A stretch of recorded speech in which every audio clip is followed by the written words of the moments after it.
C'est un plaisir, madame, monsieur, de vous retrouver après la victoire des Léopards de la République démocratique du Congo le vendredi face à l'équipe guinéenne. Et nous sommes sur ce plateau Info 7 pour décortiquer l'actualité de la semaine. Bonsoir et bienvenue à tous dans ce nouveau numéro de votre magazine qui a le plaisir de recevoir. C'est pour la toute première fois pour cette année 2024 qu'il passe dans cette émission pour décortiquer l'actualité de la semaine. Il s'agit de Guy Bao qui est au cadre du parti présidentiel Union pour la démocratie et les progrès sociaux. Bonsoir. Bonsoir, madame. Vous allez bien? Très, très bien. Toujours aux allures du sens de l'imité, le feu Etienne Tshisekedi.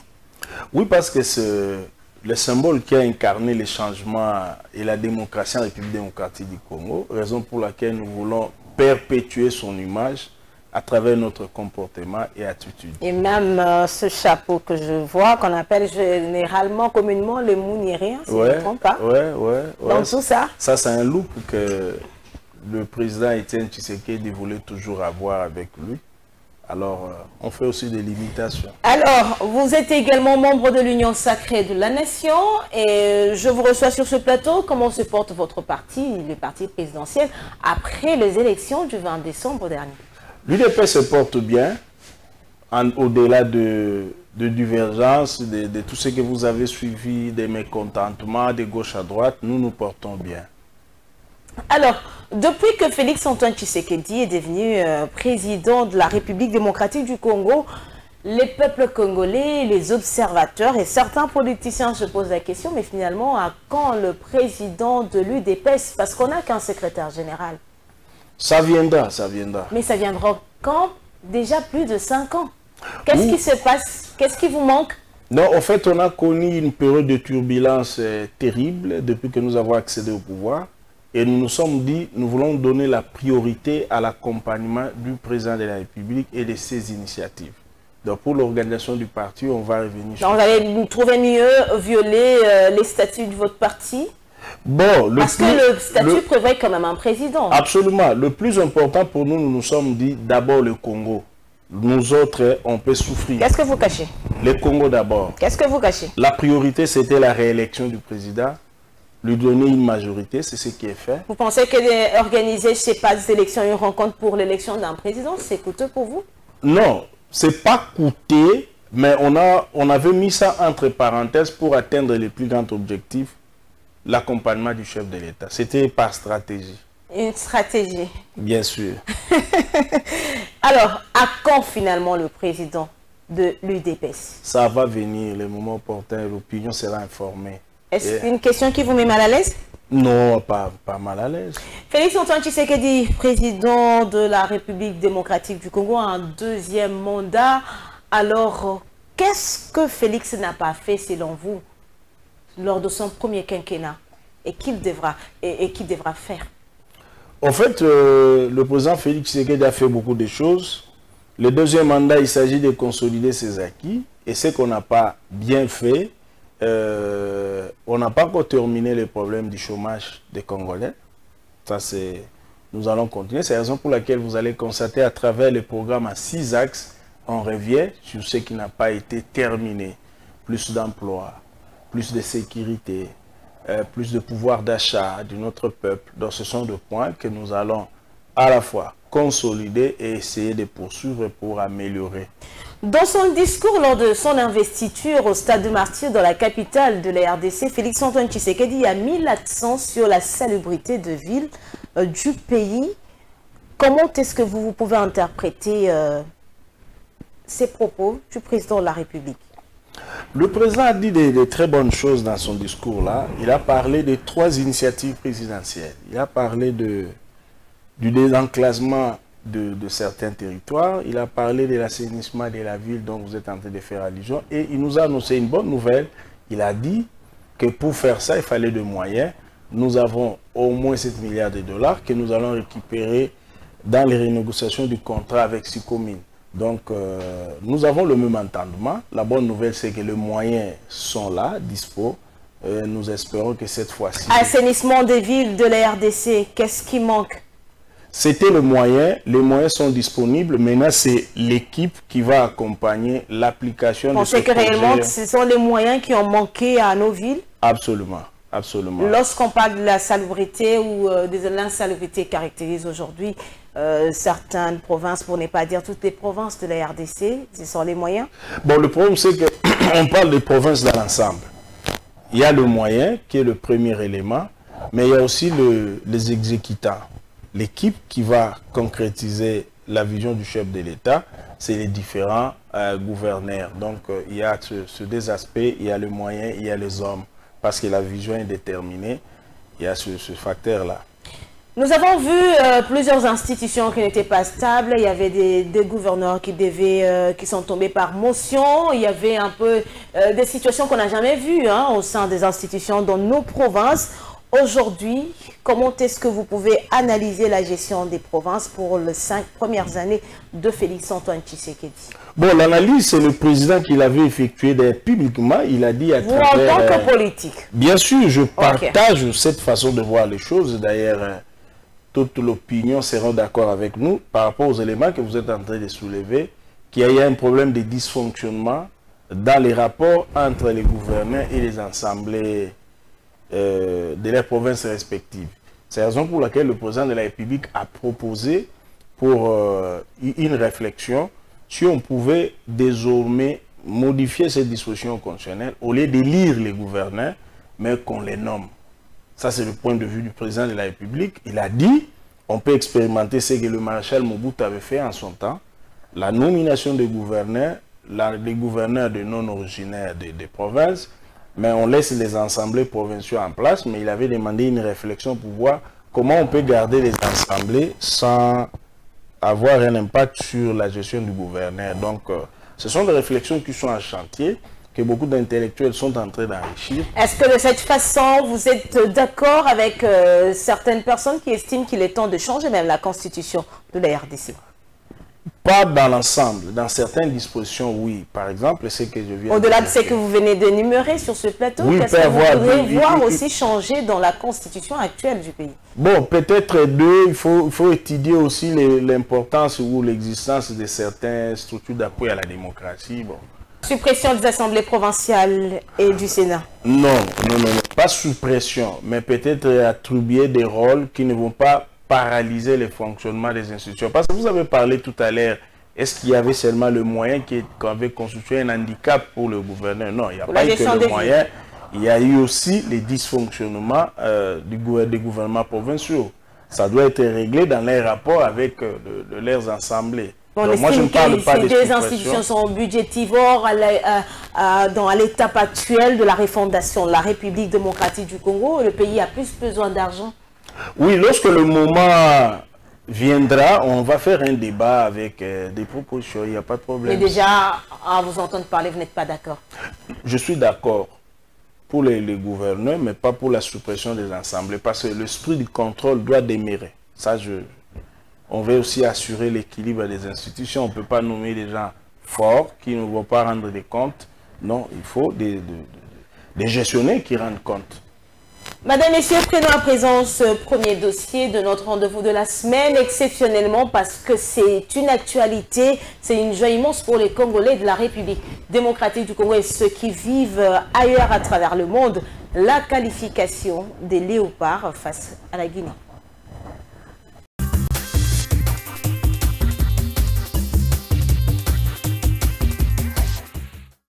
Non, on savait aujourd'hui ça ne va pas être facile. Nous, on a travaillé notre match. On a regardé les vidéos de Guinée, on savait on va les faire. On croyait en nous-mêmes. Et on savait ça va pas être difficile, mais grâce à Dieu, on a fait. Et je dis merci à tous les peuples congolais, merci à vous, parce qu'on a fait. Personne n'y croyait en nous, mais les batailles, ce n'est pas terminé. On va continuer à travailler. On sait très bien, le prochain match, ça va être très difficile. Mais le plus important, on est là. Très ému, voilà. Comme vous savez, c'est notre première victoire vraiment avec la manière. Mais voilà, depuis le début, c'est un travail de longue haleine. Voilà, on a su revenir dans cette partie parce qu'on l'a commencé un peu difficilement, voilà, avec ces pénaltys. Et je pense qu'on réagit très très bien. Et derrière, voilà, on déroule. Voilà, cette équipe, elle est fière d'être congolaise, fière de donner le maximum sur le terrain et on l'a vu encore ce soir.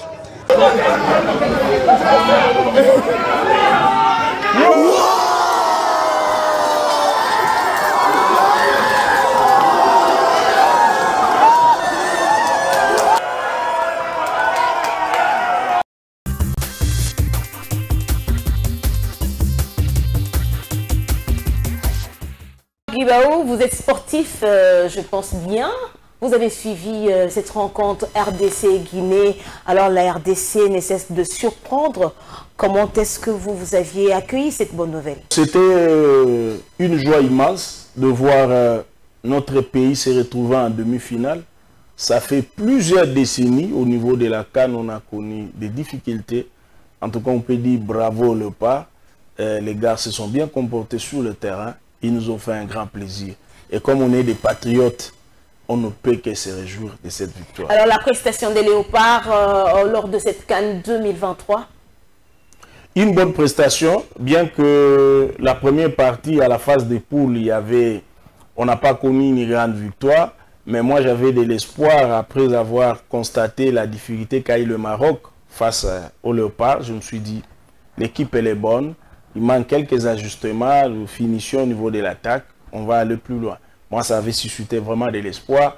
Faire face au Maroc qui avait mis en déroute le Portugal et l'Espagne et la Belgique en Coupe du Monde, c'était une prouesse. Moi, ça avait suscité de l'espoir à moi. Je crois qu'on a une bonne équipe. Je sens la cohésion, la solidarité, l'esprit d'équipe. Avec un coach très concentré. Bravo les gars. Alors, la rencontre, j'allais donc dire, de la RDC face à l'Égypte, vous l'aviez aussi suivi, ce n'était pas du tout facile. Et il y a aujourd'hui des Congolais qui estiment que les joueurs n'étaient pas du tout dans leur morale. Est-ce que vous avez vu cela? Bon, les joueurs ont obtenu la victoire. S'ils n'avaient pas le moral, on n'allait pas gagner l'Égypte. Parce que comme vous le savez, lorsqu'on joue contre nos frères africains du pays des Maghreb, les matchs n'ont jamais été faciles. Mais ils ont quand même réussi à battre l'Égypte, même si c'est au tir au but, mais l'Égypte est rentrée à la maison. Donc c'est quelque chose d'exceptionnel. On parlait de tir au but, mais on constate que depuis, à part cette exception face à la Guinée, les Léopards de la RDC étaient plus dans des matchs nuls.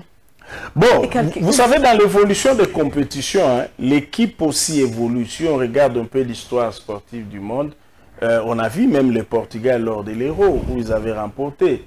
Le Portugal avait connu 3-0 à la phase des poules de Cristiano Ronaldo. Et puis ils sont allés jusqu'en finale. Ça arrive à toutes les équipes. Est-ce que vous étiez aussi sous tension? Parce qu'on a entendu quand même certains Congolais qui disaient, bon, l'équipe surprend toujours et ben, on était un peu dans ce souci-là. Est-ce que c'était le cas avec vous?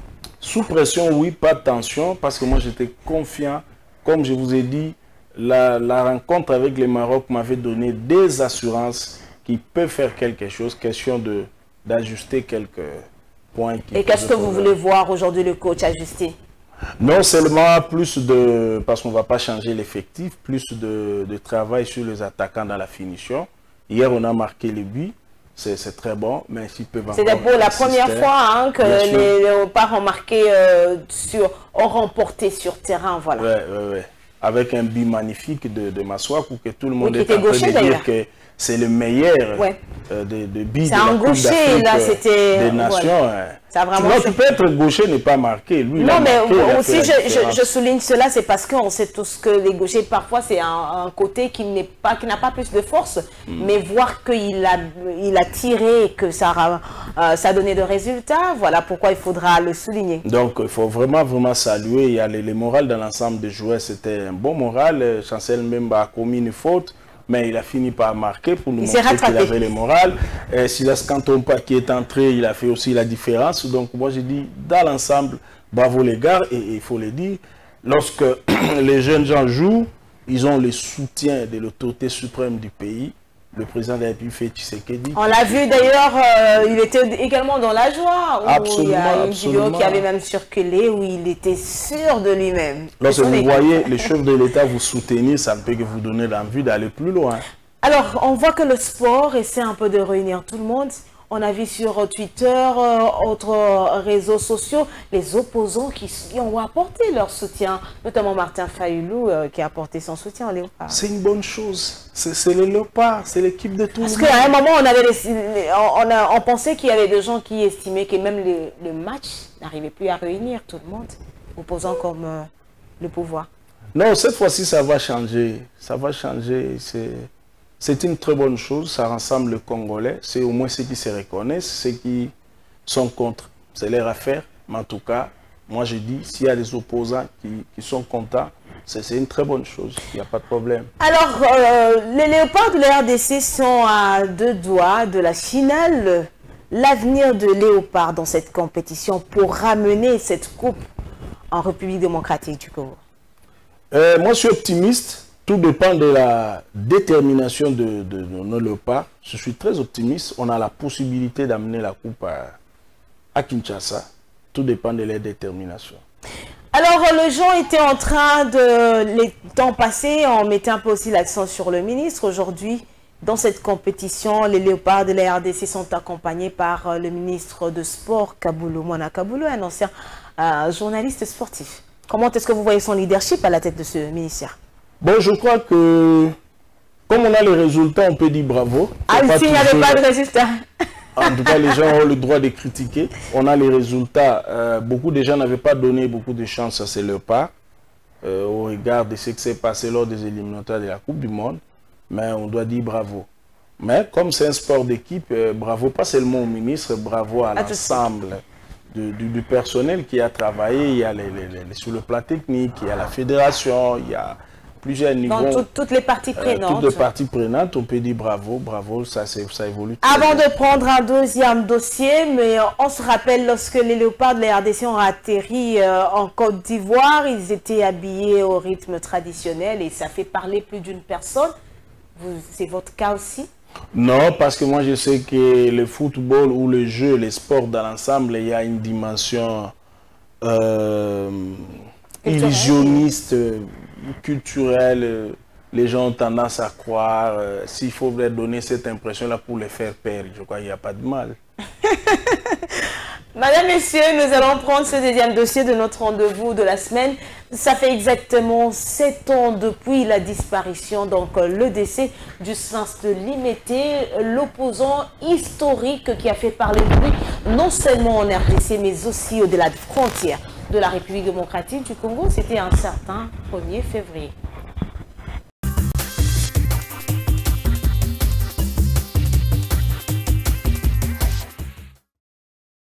Décédé à 84 ans à Bruxelles, en Belgique, le 1er février 2017, feu le docteur Étienne Tshisekedi est considéré comme un héros de la démocratie congolaise, solidaire de l'opposition, a lutté durant toute sa vie contre toute forme de dictature, de Mobutu à Kabila père et fils. En 1980, il a rompu avec le système Mobutu en signant la mythique et historique lettre ouverte des 13 parlementaires adressés au président Mobutu pour dénoncer les dérives totalitaires et la mauvaise gouvernance du régime Mobutu. Notre peuple fait confiance, une confiance presque totale à notre parti qui a affronté sur le terrain une des dictatures les plus sanguinaires du monde moderne. Cela, ça ne va pas de soi, mais la candidature de M. Mobutu, je crois que M. Mobutu lui-même n'y croit pas du tout. Il sait qu'il n'y a plus personne qui a confiance en lui, qui veut même qu'on parle de son nom. Donc ça, c'est toujours une de ces tactiques de M. Mobutu pour montrer à l'opinion qu'il a encore un mot à dire au pays, pendant qu'il sait très bien que personne, tout le monde exige son départ du pouvoir. Ce Congolais, premier docteur en droit et acteur politique dès les premières heures de la nouvelle République du Congo indépendant, Étienne Tshisekedi Wamulumba était un chantre du changement des mentalités et a beaucoup lutté pour l'instauration de la vraie démocratie en RD Congo. M. Kabila, s'il a fait beaucoup de choses qu'il a faites, c'est parce que dans ce pays, ceux qui le dirigeaient avaient violé le schéma de la conférence nationale souveraine. Et je crois que maintenant que ce schéma va être suivi strictement à la lettre, je suis sûr qu'au moment où je parle, le compatriote Kabila doit jubiler. Signalons que 2 ans après sa mort, son parti, l'UDPS, a accédé au pouvoir après 37 ans de lutte avec son fils Félix-Antoine Tshisekedi Tshilombo, qui du reste n'a pas oublié le slogan cher à son père Étienne Tshisekedi Omulumba, le peuple d'abord. Notons aussi que feu Étienne Tshisekedi Omulumba avait exercé plusieurs fonctions au pays, dont 4 fois Premier ministre. Il a par ailleurs connu des emprisonnements, des relégations et des brimades de toutes sortes, aussi bien par Mobutu que par Laurent Désiré Kabila. Merci beaucoup. Nous nous souvenons aujourd'hui d'un grand homme, d'un grand monsieur, M. Étienne Tshisekedi Omulumba, le premier docteur en droit congolais, l'homme du changement des mentalités, l'homme qui a tenu tête à toutes les dictatures dans ces pays pour l'instauration d'un état des droits, de la démocratie même. Étienne Tshisekedi est décédé il y a certes 7 ans, mais son combat continue. Tout le peuple congolais devrait s'approprier le combat d'Étienne Tshisekedi, un combat noble, un combat pour la transformation positive de notre société. Son combat a eu de bons fruits de par le fait que l'UDPS a accédé au pouvoir par le biais du leader qui avait pris le relais d'Étienne Tshisekedi, qui plus est son fils Félix Tshisekedi. Aujourd'hui, ces combats continuent et nous avons vu que le combat du papa, Étienne Tshisekedi, n'était pas vain. Le combat du docteur Tshisekedi, c'est lui qui a été 4 fois Premier ministre dans ces pays, ministre du Plan, ministre de la Justice, de l'Intérieur, auteur et co-auteur de la lettre de 13 parlementaires de 52 pages qui avait bouleversé la sphère politique congolaise au plus fort de la dictature de Mobutu. Et aujourd'hui, il a été compris et nous continuerons son combat et la population s'appropriera davantage son combat. 7 ans après, nous nous souvenons de lui. Le peuple d'abord, c'est lui. Le changement de mentalité, c'est lui. L'instauration de la vraie démocratie, c'est lui.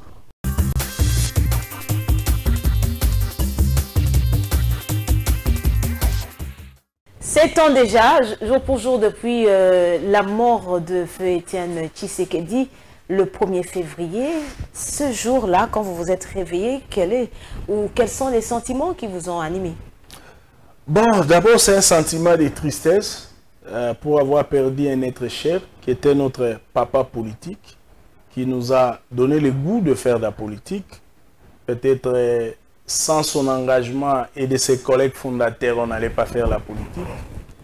Mais c'était d'abord ce sentiment-là, de tristesse, de perte.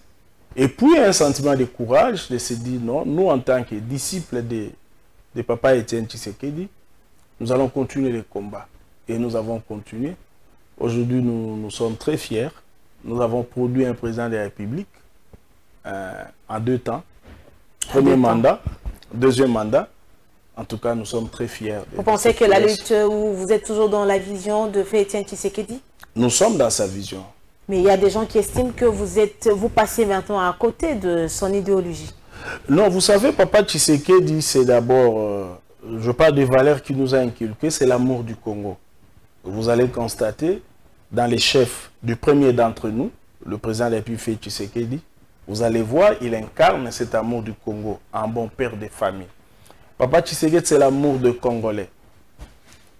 Si vous avez remarqué aussi, le premier d'entre nous, Félix Tshisekedi, l'amour de l'autre, le respect de l'autre, ça on n'a jamais vu. S'il faut voir le régime passé, voir un président de la République donner la considération vis-à-vis de l'autre, c'est quelque chose qui n'existait pas. Mais nous l'avons vu avec Félix Tshisekedi. Donc, papa Tshisekedi, c'est le combat pour l'intérêt général. Ce que vous voyez, pas seulement au président, même à nous autres, ses collaborateurs, si vous constatez notre parcours, nous sommes dans cette lignée-là. Papa Tshisekedi, c'est le combat contre les anti-valeurs. Nous sommes dans ces combats-là. Papa Tshisekedi, c'est le changement de mentalité. Papa Tshisekedi nous a appris à dominer la peur pour combattre pour la justice. Il nous a également laissé ce slogan « Le peuple d'abord ». Est-ce qu'aujourd'hui, ce slogan a tout son sens? Le slogan a tout son sens parce que le peuple d'abord, c'est le fil conducteur de notre politique. Si vous allez constater ce que le président Félix a fait, par exemple la gratuité, ça c'est pour le peuple. La gratuité scolaire, c'est pour le peuple.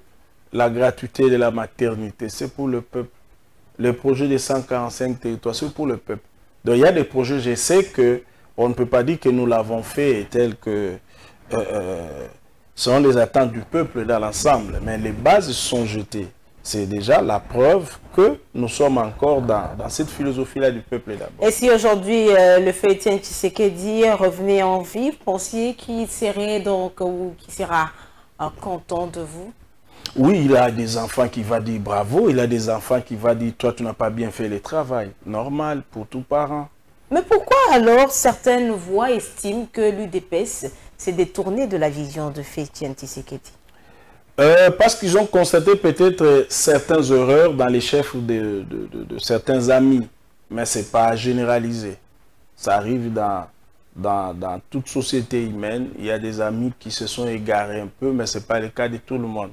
Comme je vous ai cité, le président de la République reste dans la droite ligne de la vision du président Tshisekedi, des pères fondateurs. Donc c'est quelque chose de bien. Et moi qui vous parle aussi, on est là dans cette vision-là. Alors, au début de votre propos de ce deuxième dossier, vous avez essayé de parler UDPS, c'est pas seulement c'est pas seulement Étienne Tshisekedi, il avait aussi ses collaborateurs, mais le vieux Makanda, si je ne me trompe pas. Alors, mais aujourd'hui, quand on parle de l'UDPS, on ne voit que le feu Étienne Tshisekedi. Oui, c'est-à-dire que nous aurons le temps de rappeler l'historique du parti, c'est notre devoir. Il n'y a pas eu, effectivement, vous avez raison, sur le plan historique, Papa Étienne Tshisekedi, il y a eu Papa Makanda, Anaclé et Chambouy. C'est un des fondateurs de l'UDPS, un des 13 parlementaires. D'ailleurs, pour lui rendre hommage, on a donné son nom à l'école du parti. L'école du parti qui forme les militants et cadres de l'UDPS s'appelle l'Institut Makanda. Donc, c'est pour vous montrer comment ce papa-là a de l'importance dans notre combat, dans notre histoire. Mais nous aurons le temps de revenir sur tous ces aspects-là. Il n'était pas l'unique fondateur. Au départ, le mouvement avait 13 personnes, nos 13 parlementaires qui avaient dit non au maréchal Mobutu à l'intérieur du MP, par une lettre ouverte de 52 pages, où ils avaient dénoncé la mauvaise gestion du régime du maréchal Mobutu. C'était en 1980, et 2 ans après, certaines personnes se sont jointes à eux, 13 au départ, pour former le collège des fondateurs de l'UDPS et ensuite les adhérents qui sont venus par la suite jusqu'au jour d'aujourd'hui. Alors, UDPS a un deuxième mandat pour gérer la République démocratique du Congo. Le premier mandat, vous nous avez dit, les 2 premières années ne vous concernent pas. C'était une gestion FCC cash. Tshisekedi a eu les 3 années. Après, ce n'était pas facile. Pour cette année, est-ce que vous auriez encore des excuses à présenter au peuple congolais? Je ne pense pas. Dire que ça ne nous concernait pas, c'est trop dire. Mais on a voulu seulement expliquer ce qu'on avait comme difficulté au début. C'est-à-dire la coalition FCC Cash, au début de notre mandat, c'était une coalition de gestion et non de vision. On a géré ensemble, mais on n'avait pas la même vision. Ce qui a fait que nous avons tous constaté les ministres qui étaient opposés au président de la République, c'était une première. Le premier ministre qui répondait au président de la République par le média, c'était une première. Et on a vu le président de l'Assemblée nationale... Avec le quinquennat de Félix Tshisekedi, on a vu beaucoup, hein, qu'on ne s'imaginait pas. Le président de l'Assemblée nationale du Sénat qui menaçait le président de la destitution sur la place publique. Heureusement que c'était fait Tshisekedi, parce que si c'était le précédent, le président de la République, vous allez entendre peut-être il y aurait autre chose. Personne n'est mort, personne n'a été arrêté. C'est la preuve. Qu'est-ce que vous insinuez? Personne n'est mort, personne n'a été arrêté, mais il y a eu quand même des arrestations. On a arrêté qui? Mais Mme Mabunda qui avait menacé est en liberté, le président Tambo Mwamba en liberté, le premier ministre Ilunga qui boudait le président publiquement en liberté. Beaucoup d'exemples. Donc c'est pour vous dire qu'on est en pleine démocratie. Si c'était dans d'autres systèmes, dans d'autres régimes, ailleurs en Afrique, ou même chez nos voisins agresseurs, peut-être on ne parlerait pas des gens, ils ne seraient pas en vie. Donc c'est la démocratie avec Félix Tshisekedi. Absolument. Absolument, parce que personne ne peut chez vous, hein, parce que quand on est avec d'autres partis, on estime que ce n'est pas le cas, c'est la dictature, c'est la violation de la Constitution. Madame, moi je vous donne des exemples. Je dis, c'est que Mme Abunda, le président Tambo Mwamba et le premier ministre Ilunga et même des ministres ont fait au président Félix. Je ne sais pas même vous si vous aurez la force de supporter ça sans réagir, dans le sens négatif. Les gens peuvent parler, mais tout le monde sait, on connaît, il y a des partis politiques, tu ne peux même pas dire non à l'intérieur du parti. Le président du parti va vous écraser. Et à l'UDPS, on dit non quand il faut dire non. Mais moi, je vous donne des faits. Les gens qui sont les animateurs des institutions qui ont manqué du respect au président, personne n'a été arrêté. Essayez de refaire ça ailleurs, même dans... Suivez mon regard. Ok. Félix, quand il est arrivé, il a promis de lutter contre la corruption. Qu'en est-il de la corruption aujourd'hui en RDC?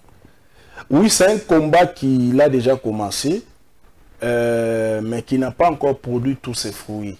Mais nous devons nous réjouir d'une chose. Grâce au soutien que le président de la République a apporté à l'IGF, l'IGF est arrivé à faire sanctionner plus de 50 mandataires.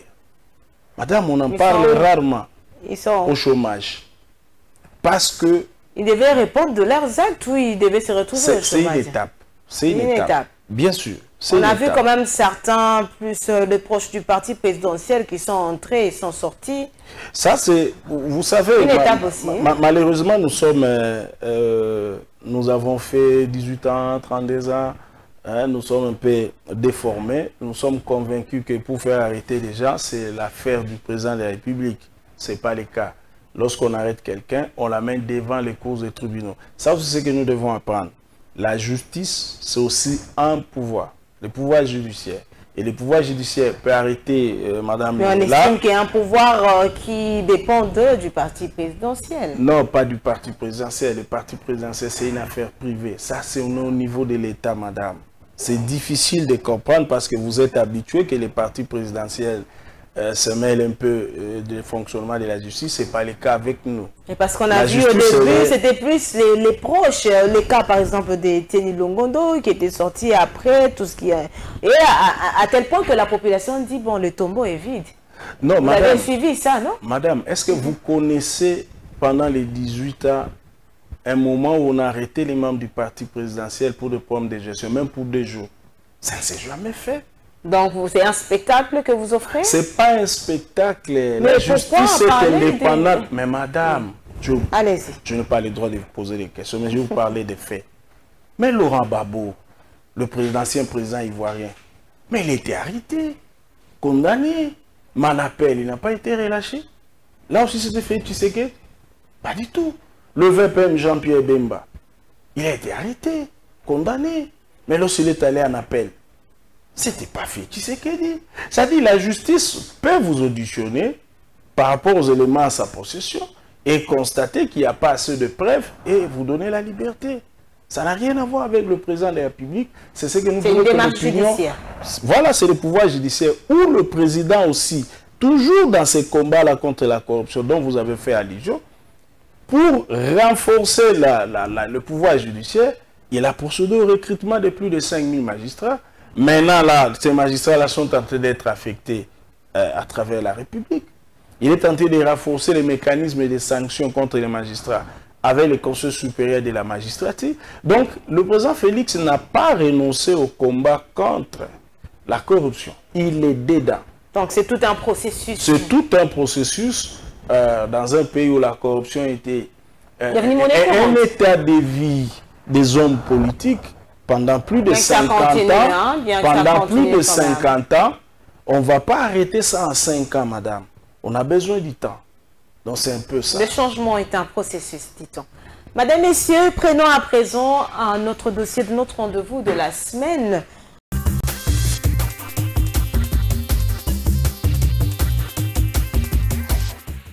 J'aime le Congo et ils doivent savoir une chose. Les postes de Premier ministre, comme le poste de président de l'Assemblée nationale, c'est à la discrétion du président de la République. Et je ne suis candidat à rien du tout.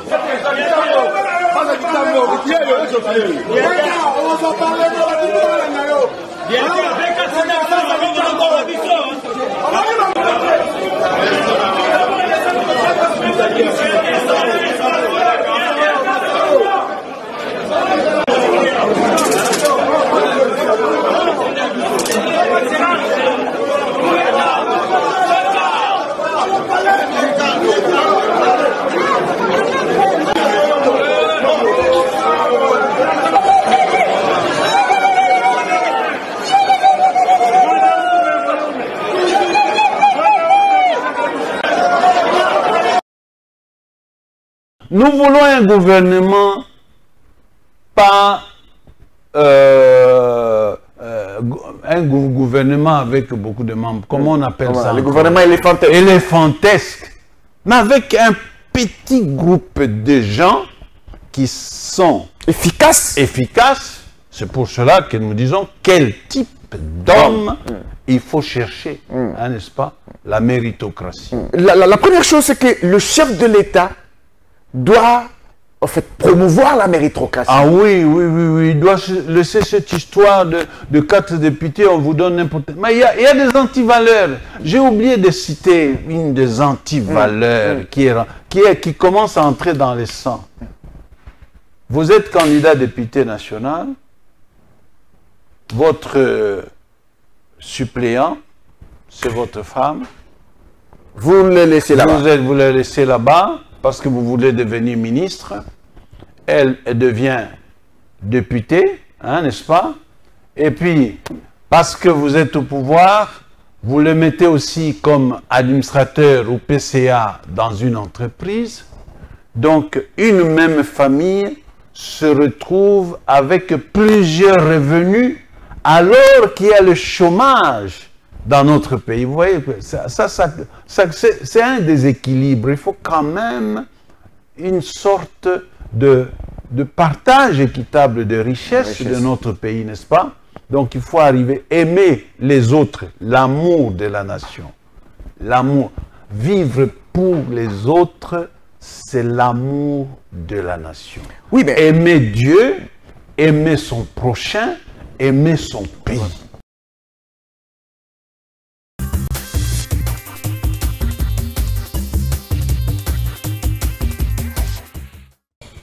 À quand le prochain gouvernement, le premier, donc, je le disais, du deuxième mandat de Félix-Antoine Tshisekedi, Guy Bao, quel profit pour le prochain locataire du gouvernement de RDC?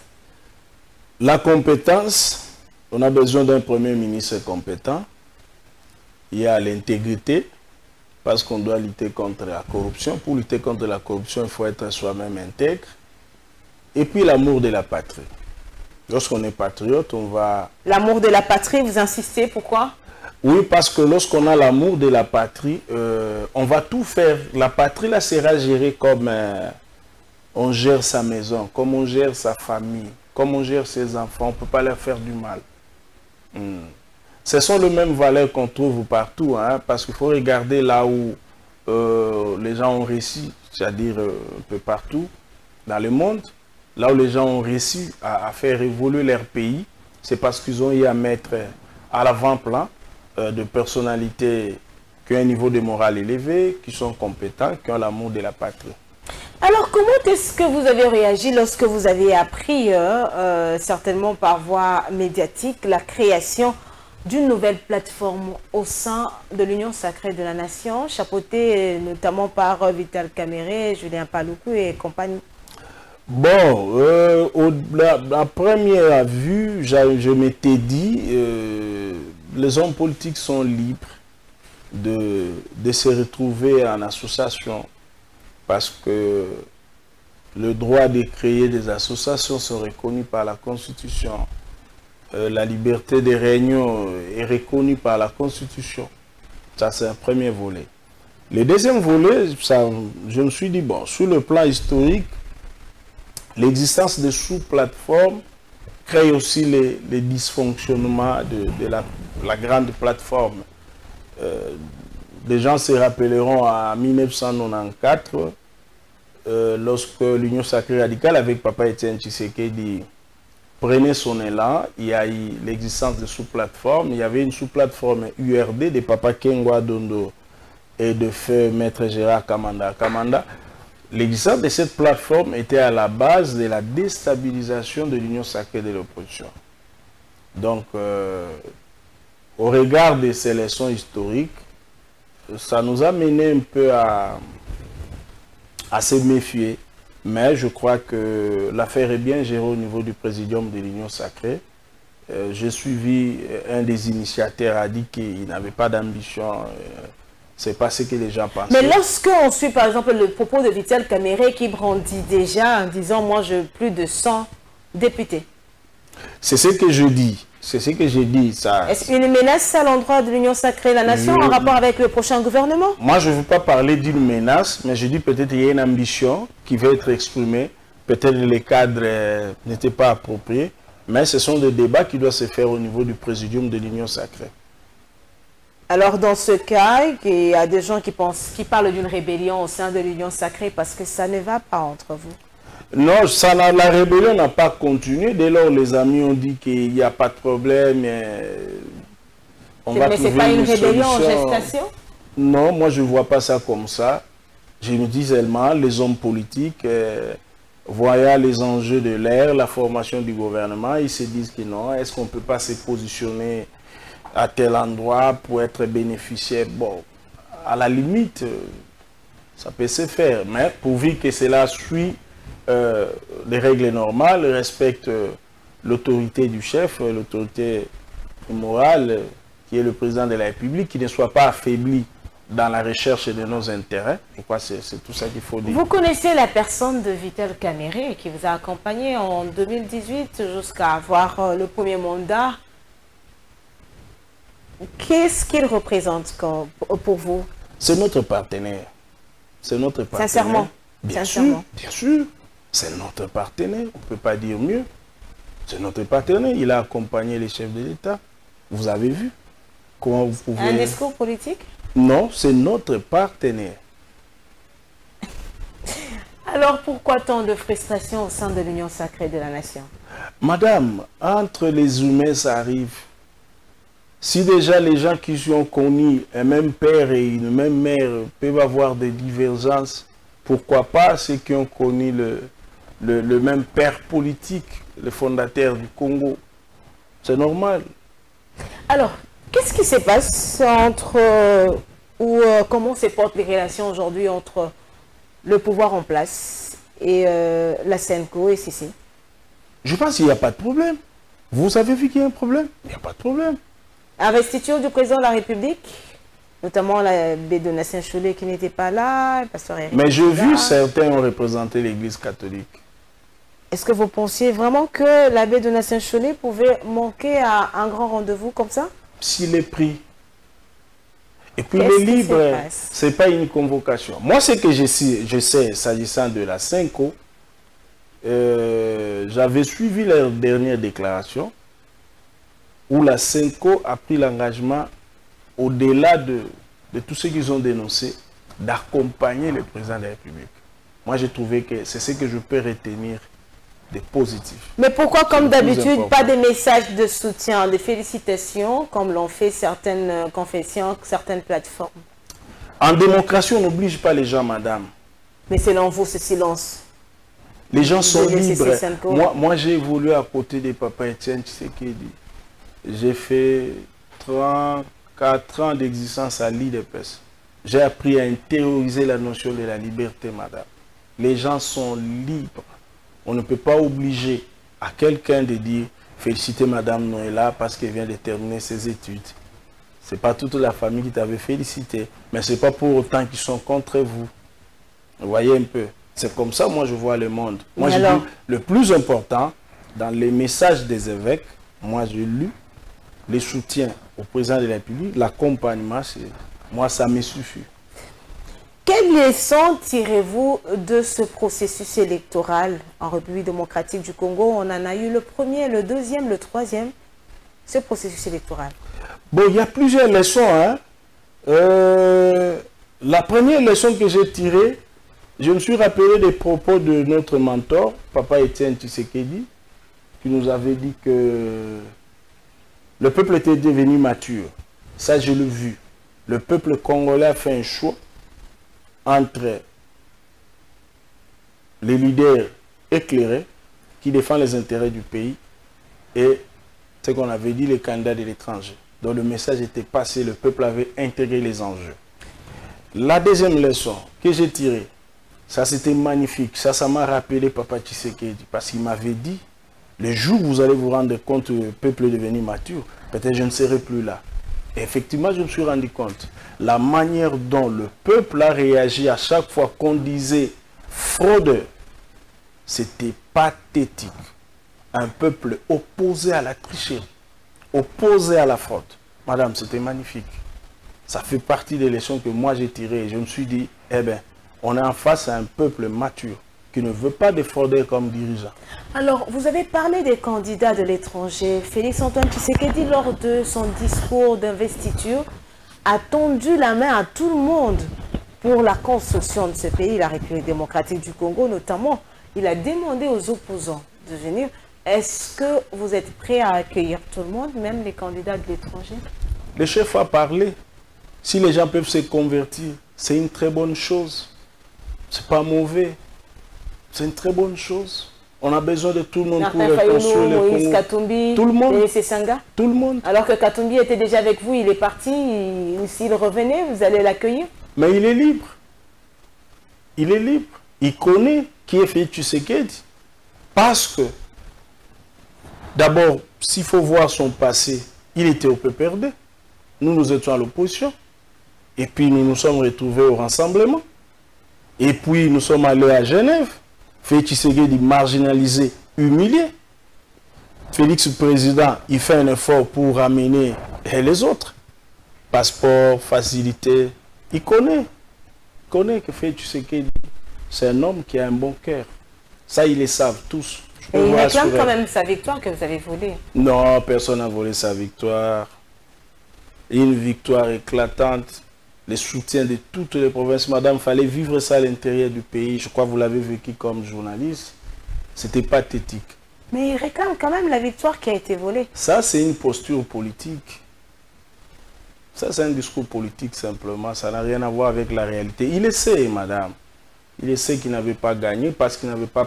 Vous savez, dans votre plateau ici, on a eu à parler de ça, si vous vous rappelez. Je vous avais dit, on n'a pas une opposition organisée à face de nous. Je crois même que vous ne m'avez pas cru. Aujourd'hui, vous avez vu. Donc, vous avez dit... Félix Tshisekedi n'a pas eu d'opposants organisés. Non. C'est-à-dire quoi? Leurs partis n'étaient pas implantés. Mais Ensemble était quand même connu, la Mouka quand même, non? Oui, dans vos médias. Mais implanté, l'ancrage populaire, non. Ils n'ont pas fait suffisamment un travail d'implantation du parti. Ils n'ont pas bien préparé les élections parce qu'ils étaient dans la contestation. Beaucoup croyaient que d'abord... Vous connaissez les procès qu'on avait livrés contre Félix Tshisekedi. C'était d'abord, il a un projet de glissement, il n'y aura pas élection. Ah oui, personne n'y croyait en son temps. Personne ne croyait. Et nous, on s'est préparé. Pendant ce temps-là, vous ne pouvez pas gagner dans ces conditions-là. Et puis on a dit non, il va exclure tous les candidats, il a peur, il va faire comme Joseph Kabila, il se rasselle avec le poids mouche pour le gagner. Ça n'a pas été le cas. Ça n'a pas été le cas. Vous voyez un peu, et il préparait la contestation. Et lorsqu'on les amène sur le terrain électoral, paf, ils étaient tombés des nues. Donc on devait gagner. Donc la victoire est bien Félix Tshisekedi. Ben, le peuple l'a montré plusieurs fois. Madame, et si on prend cet autre dossier de notre rendez-vous de la semaine, on se retrouve juste après pour un autre débat.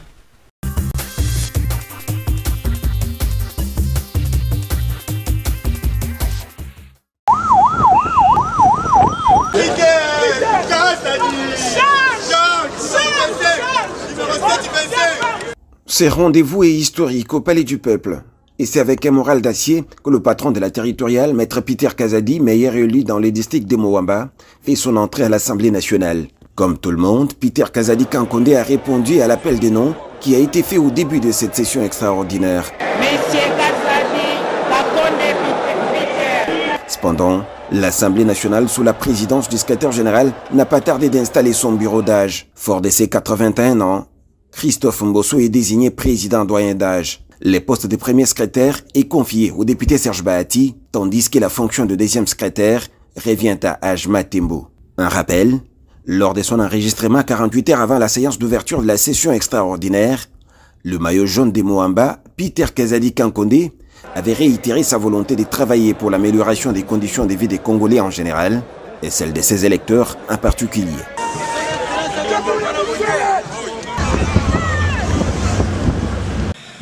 La séance est ouverte. Auguste Assemblée, je déclare ouverte la session extraordinaire de cette nouvelle législature conformément à l'article 114 de la Constitution de la République démocratique du Congo. Cet article dispose notamment ce qui suit.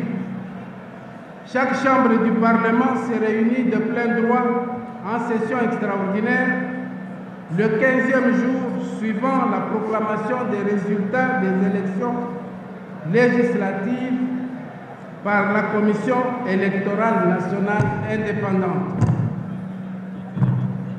En vue de l'installation du bureau provisoire dirigé par le doyen d'âge, assisté des deux les moins âgés, la validation des pouvoirs, l'élection et l'installation du bureau définitif, l'élaboration et l'adoption du règlement intérieur de notre Chambre.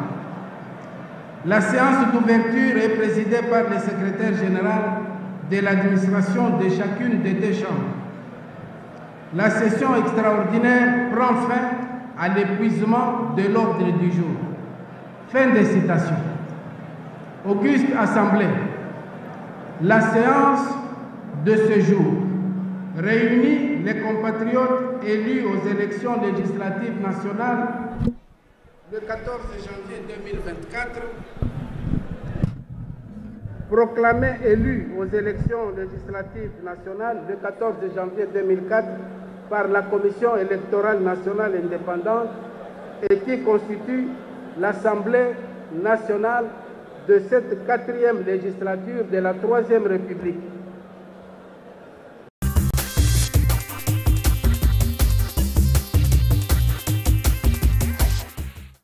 Alors, les nouveaux élus étaient donc en plénière à la Chambre basse du Parlement, une nouvelle législature qui s'ouvre pour ce deuxième mandat de Félix-Antoine Tshisekedi, la qualité des élus. Bon, madame, par respect à notre peuple, lorsque le peuple fait un choix, on n'a pas à revenir sur les personnes. Vous pensez que c'était un choix judiciaire? Le peuple a tranché. Si on était meilleur,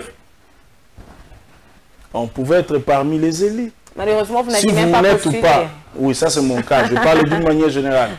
Si on ne s'est pas retrouvé parmi les élus, ce qu'il faut faire, c'est dire bravo à ceux qui ont gagné et respecter la volonté du peuple.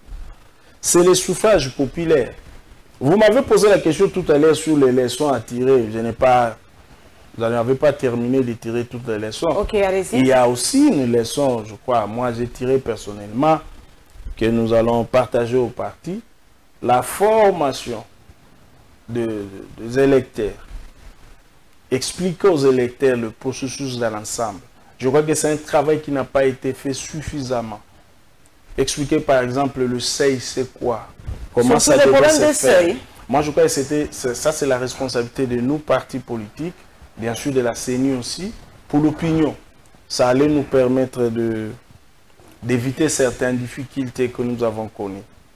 Il y a cette ignorance-là qui ne nous a pas aussi facilité la tâche. Et on comprend que beaucoup sont politiciens que des noms, mais pas dans le fond. Bon, beaucoup aussi étaient venus apprendre. Hein. Et beaucoup étaient venus apprendre. 25 000 candidats pour le législatif national. L'argent.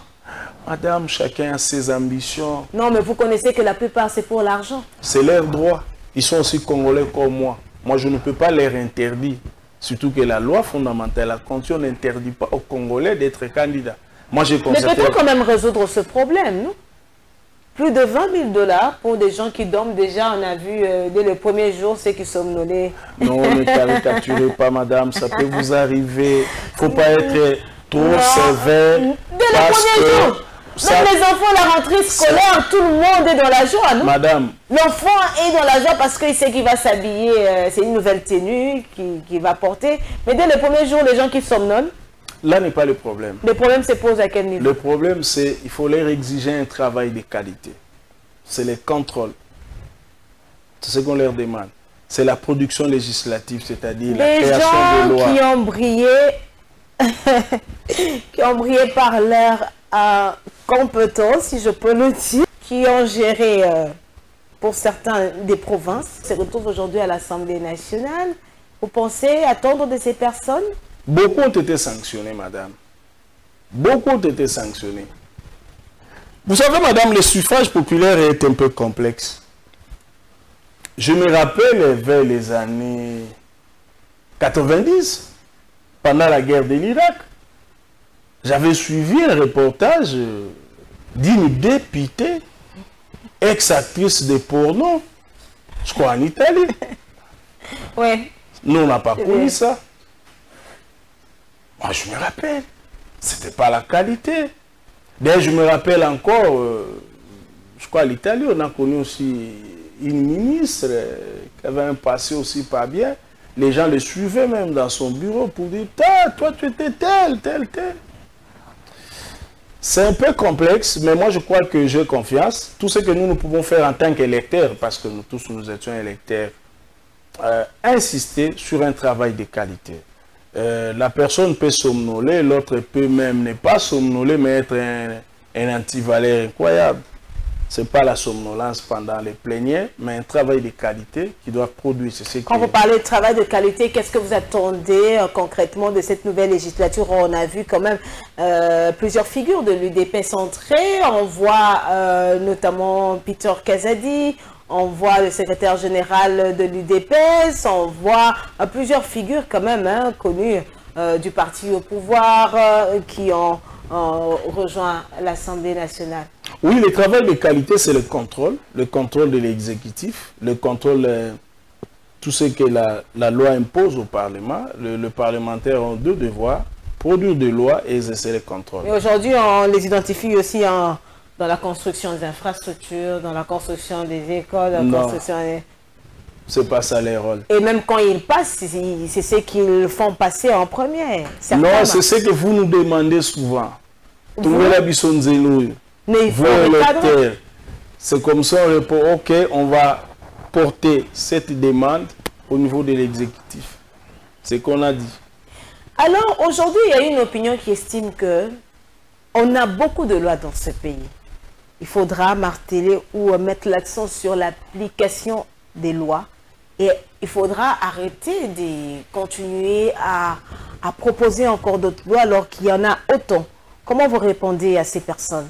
Non, je partage, je partage à moitié leurs préoccupations. Ils ont raison. Le plus important, nous devons nous battre pour l'application des lois que nous avons votées. Mais là où ils n'ont pas raison, on ne doit pas arrêter de faire des lois. Parce qu'il y a des évolutions dans notre société. Par exemple, la numérique. Il n'y en avait pas il y a 10 ans. Pardon, il y a plusieurs décennies, il n'y en avait pas. Le terrorisme, il n'y en avait pas. Les blanchiments d'argent. Hein. Je parle de chez nous, je ne parle pas du monde, je parle du Congo. Mais ce sont des réalités qui obligent les législateurs... L'application de la parité homme-femme. Voilà, ça n'existait pas. Ce sont des réalités qui obligent le législateur à produire des lois. On ne peut pas arrêter, mais on doit faire un effort pour appliquer les lois qui existent. Alors, qu'est-ce qu'il faudra concrètement faire? Parler d'un effort pour appliquer ces lois, qu'est-ce qu'il faudra faire? Et ça doit être une implication de tout le monde. Vous avez promis la différence entre l'ancien régime et le régime absolument, il y a des différences. Je vous ai cité, un président de la République qui est attaqué, personne n'est arrêté. Dans l'application de la loi. Dans l'application de la loi, dans l'application de l'ensemble de nos lois, je crois qu'il faut une implication de tout le monde. Il faut qu'on comprenne. Le Congo, les animateurs des institutions de l'État ont besoin d'être soutenus. Il faut une surveillance aussi, je dirais, citoyenne, de la société civile, pour exiger l'application de la loi. Par exemple, dans votre corporation, je vous admire, la presse, je constate, des fois, vous êtes debout pour exiger l'application de tel droit qui est lié à la vie des journalistes. C'est ça, c'est ce que nous voulons. Pour toutes les corporations, ça va permettre... Est-ce que les gens doivent s'élever ou c'est une obligation pour l'État? L'État fait sa part, mais cet État-là est géré par les humains. Il peut y avoir un problème d'inattention, pas de mauvaise foi. Il peut y avoir un problème de moyens. Vous voyez un peu. La gratuité de la scolarité, par exemple, c'était dans la Constitution. Le président Félix Tshisekedi n'a pas amené ça. Mais on a connu 18 ans, il n'y a pas eu une application de cette disposition. Mais il y avait eu quand même un début. Oui. Il faut reconnaître quand même que ce n'est pas Félix qui a tout fait. Kabila aussi a fait. Non, c'était, on peut dire vraiment... Mais il a quand même commencé. Je les reconnais. Voilà. Mais c'est ce que j'ai dit, j'essaie de vous montrer un exemple. Lui, il prend, il applique. Mais c'est une disposition constitutionnelle qui existe. Peut-être le régime précédent n'avait pas fait attention. Il y a des dispositions comme ça qui existent. Alors, on parle de dispositions. Parlons de ce fait qui inquiète plus d'un Congolais à Kinshasa, l'utilisation de gyrophares par certaines autorités. Ça inquiète. Que dit aussi la loi? Bon, je serais d'accord avec l'opinion. Même moi, des fois, on est surpris de voir n'importe qui. Ce sont des choix qu'on doit demander au gouvernement de réglementer. Vous voyez, lorsque je parle de la surveillance citoyenne, c'est aussi ça. Ce qui ne va pas, même si ça vient de nous qui sommes les gestionnaires de ces pouvoirs. Aujourd'hui, il y a des voix qui dénoncent le fait que la population est presque marginalisée face à certaines autorités. Ils pensent avoir plus de droits que les Congolais. Je ne saurais pas parler de marginalisés parce que moi, je constate aussi les syndicats des citoyens qui ont des problèmes interpellent le président de la République, il s'arrête, il descend, il écoute et il apporte la solution. Ça aussi, on n'a jamais vu ça. Hein? Peut-être à l'époque, Maréchal Mobutu, avant 1990, il réagissait de la même manière. Mais après, on n'a pas connu ça. Un président qu'on fait arrêter, on lui explique le problème. Pas un seul point, hein. Partout où il passe. Ça, c'est un motif de joie. Un président qui a la proximité avec le peuple. Il a prouvé pendant la campagne, 53 meetings, c'est pas donné à n'importe qui. Oui, pendant la campagne, il avait le droit de le faire. Oui, mais aller vers le peuple, 53 meetings, mais combien l'ont fait? Non, mais c'était une obligation de le faire. Bien sûr, je suis d'accord, mais précédemment, on n'a pas vu ça. Mais on veut quand même cette différence entre l'ancien régime et le nouveau. Parlant par exemple des gyrophares, mais on a l'impression qu'avec Félix Tshisekedi, c'est de plus. On ne sait plus qui est qui dans ce pays. Non, ce n'est pas de plus. Ce n'est pas des plus, mais ce sont des histoires. Au temps de Mobutu, c'était lui, on pouvait voir le président lui-même, ce n'est pas le cas aujourd'hui. Bon, moi, je n'aimerais pas donner ces exemples parce que j'aurais des choses à dire qui vont effrayer peut-être les téléspectateurs. Non, mais dites, vous êtes là pour dire, c'est une émission pédagogique, mais aussi d'information. Voilà. Moi, je dis, tout ce qui ne va pas doit être dénoncé par l'opinion. Je suis d'accord. Que le gouvernement puisse réglementer. Félix Tshisekedi lui-même d'abord a interpellé ces ministres lors des conseils de ministres en ce qui concerne le respect du code de la route. On ne l'a pas écouté. C'est déjà une différence. Un président qui interpelle ses collaborateurs. Et quand on n'écoute pas aussi le président. Non, ils finiront par écouter parce que vous savez, le président... Attendez, madame. Le président de la République a une pédagogie. Il a sa façon d'évoluer, de procéder. Vous allez voir comment il va réagir. Non, mais déjà, est-ce que ça s'explique lorsque le président, c'est comme un père qui parle et que l'enfant n'obéit pas? Mais la suite... Vous allez voir, vous allez le constater. Dans l'évolution, il a commencé à écarter certaines personnalités. Des fois, il ne vous donne pas la raison. Il sait, c'est peut-être par rapport à... Si ce n'est pas un secret. Non, il y a plusieurs qu'il a écartés. Mais lesquels? Dites-nous. Je ne vais pas citer les noms des collègues, ça risque de mal apparaître, mais tout le monde a suivi. Des personnalités qui sont écartées par le président de la République. Bien sûr. Remercier, écarter, il y en a beaucoup. Beaucoup. Invalidation de certains candidats aux élections de 2023, une première. Hein. On a toujours dénoncé la corruption, la tricherie, mais jamais ce courage de Kadima. C'est ça la différence. C'est ça la différence. Même les ministres de notre régime sanctionnés, exceptionnels. Nana Mananina. Par exemple, Palinique. Vous voyez un peu la différence de notre régime. Ailleurs, ça ne se fait pas. Madame, Messieurs, prenons à présent ce dossier.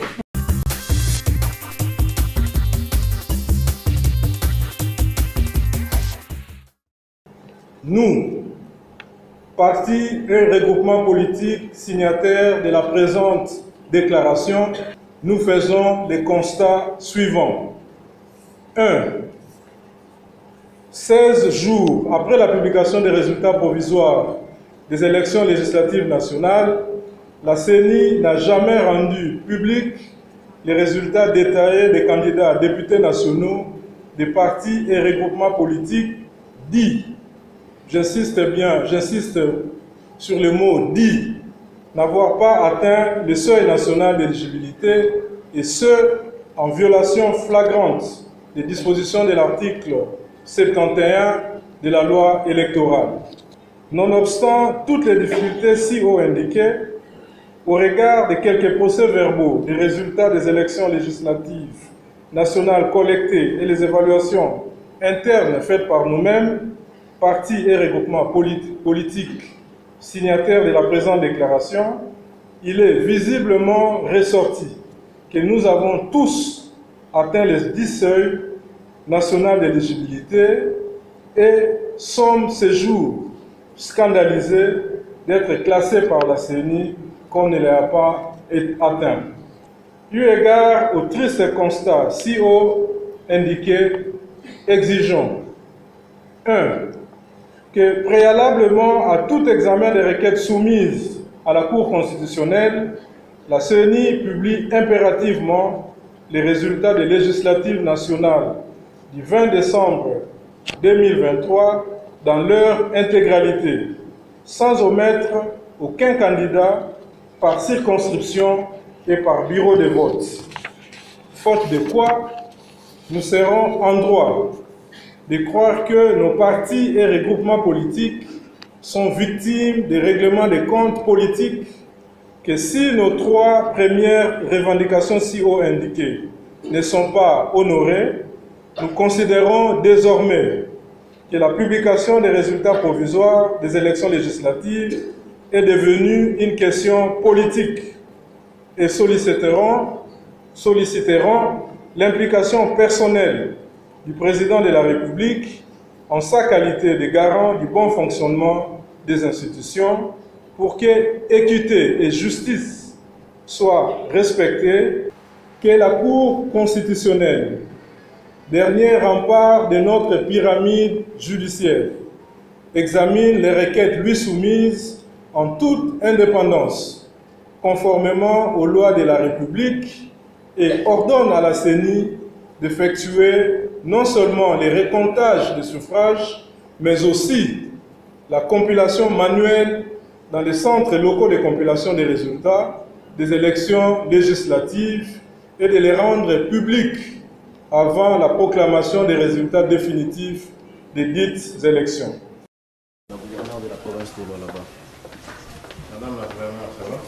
Tous les signaux sont au vert sur la gestion de la province du Lualaba. Pour sa première audience de l'année auprès du chef de l'État, Fifi Masuka Saini, gouverneur de cette province minière, a dressé à l'attention du garant de la nation un état des lieux global de la situation de son entité. Donc du côté de la police ainsi que du côté de l'armée, nous avons pu recevoir un grand nombre de militaires pour sécuriser cette ville qui est la ville de Kolwezi spécialement. Et nous les savons tous, c'est le poumon de la République. Donc il était grand temps qu'on puisse avoir une sécurité par rapport à cela. Nous lui avons donné les rapports de l'évolution de tous les chantiers dans tous les domaines, c'est-à-dire les domaines économiques, les domaines de l'éducation, de la santé et des infrastructures en général. Nous avons aussi passé en revue des questions politiques. Il était important pour moi, en tant que présidente de 3 regroupements, aussi de lui parler de la moisson que nous avons pu avoir au niveau de toute la République. Les ressources humaines, le chef de l'État Félix Antoine Tshisekedi en aura bien besoin pour son second mandat.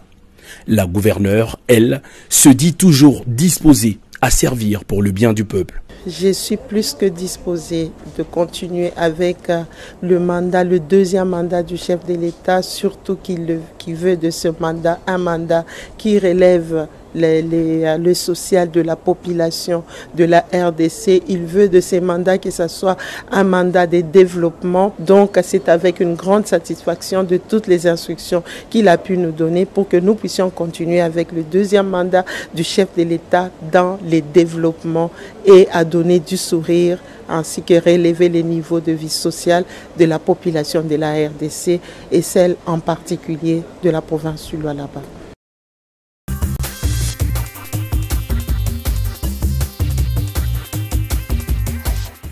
Alors Guibaou, comment réagissez-vous après avoir suivi cette déclaration de certains candidats malheureux, membres de l'Union sacrée de la nation? C'est leur droit le plus légitime. Comme je vous ai dit, moi j'ai interrogé la notion de la liberté. On ne peut pas interdire à un groupe de citoyens qui revendiquent leurs droits. Avec argument, c'est leur droit le plus légitime. Vous êtes d'accord avec eux lorsqu'ils parlent d'un règlement de compte si leurs revendications ne sont pas prises en compte? Ça, c'est ce qui viendra après. Ce serait le constat qui se fera après le traitement de leurs dossiers. Parce que la CENI estime avoir fait son travail dans la neutralité, son parti pris déjà. Donc, c'est parti pour dire que c'est un règlement de compte. Cela n'empêche pas d'autres partis aussi de revendiquer leurs droits, de donner leurs arguments. C'est le bon débat, c'est la démocratie. C'est ce qui fait la différence de notre régime. Dans les régimes précédents, vous ne pouvez pas assister à tel... Non, mais on parle d'un manque de leadership parce que, vous l'aviez dit, tantôt, en famille, il y a toujours de problèmes. Mais le problème, c'est gérer en famille et non pas sur la place publique. Non, le problème va trouver une solution. Ne vous en faites pas. C'est aussi ça la démocratie, que les gens s'expriment. Est-ce que vous épuisez cette idée ou ces propos selon lesquels il n'y a pas de leadership au sein du parti présidentiel comme au sein de l'Union Sacrée de la Nation? Et il parle en termes de l'Union Sacrée. Je vois le présidium est là, c'est au présidium de se saisir de ces dossiers et de voir l'autorité de référence. Mais certains estiment aussi que même au sein du parti présidentiel. Oui, le problème, ça ne manque jamais. Il y aura toujours... Vous savez, madame, la politique, d'après les politologues, c'est un monde compétitif. Là où il y a la compétition, il y a la rivalité, il y a des coups bas, il y a beaucoup d'histoires. C'est selon les éducations reçues d'un chacun.